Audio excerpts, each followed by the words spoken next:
Naglalagay ng kolorete sa aking mukha para di nila malaman ang tunay na naganap, na ikaw at ako ay hindi na.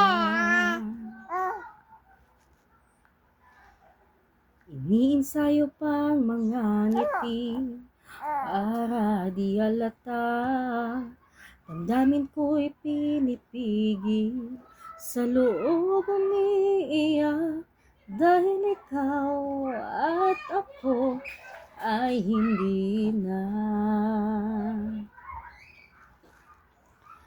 At ang hirap, magpapanggap pa ba ako na ako'y masaya kahit ang totoo